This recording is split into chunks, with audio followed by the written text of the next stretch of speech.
भारत की ऐतिहासिक विजय कारगिल युद्ध 1999। भारत ने अपने इतिहास में अनेक शानदार विजय देखी हैं, पर कारगिल युद्ध 1999 एक मिसाल है। भारतीय सेना की शक्ति, साहस और रणनीति की यह युद्ध हमारे सैनिकों की अनुपम वीरता, बलिदान और दुश्मन के प्रति घृणा का एक अमर गाथा है। युद्ध का पृष्ठभूमि।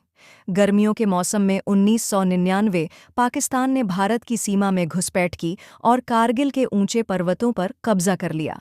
जब भारतीय सेना को पता चला कि पाकिस्तानी फौज और आतंकवादी भारतीय चेकपोस्ट्स पर कब्जा जमा चुके हैं, तब युद्ध की स्थिति उत्पन्न हो गई।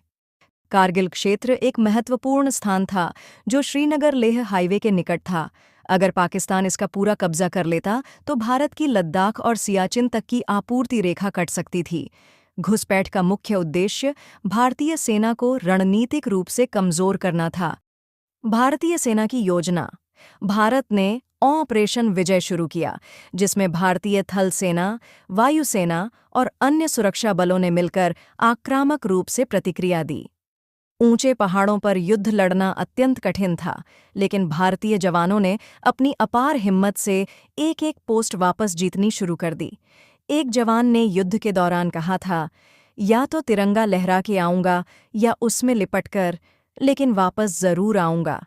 ये जज्बा हर देशवासी के दिल को गर्व से भर रहा था। भारतीय सेना लगातार दुश्मन की ऊंची पहाड़ियों से की जा रही गोलीबारी का सामना कर रही थी, लेकिन उन्होंने पहले आपूर्ति रेखा को सुरक्षित किया और फिर रणनीतिक रूप से एक-एक पाकिस्तानी ठिकाने को वापस छीन लिया। विशेष सेना दल, आर्टिलरी और वायुसेना ने इस आक्रमण में महत्वपूर्ण भूमिका निभाई। इस मिशन में कैप्टन विक्रम बत्रा ने अमर वीरता दिखाई और कहा, ये दिल मांगे मोर। उनकी वीरता ने भारत की विजय सुनिश्चित कर दी और पाकिस्तान को पीछे हटने पर मजबूर किया। परिणाम और प्रभाव। इस युद्ध में भारत के 527 वीर सैनिक शहीद हो गए, लेकिन यह विजय भारत के इतिहास में हमेशा के लिए लिख दी गई। हर साल 26 जुलाई को कारगिल विजय दिवस के रूप में मनाया जाता है। यह युद्ध भारतीय सेना की शक्ति का प्रमाण था और दिखाया कि भारत अपनी अखंडता और स्वराज कभी नहीं छोड़ेगा।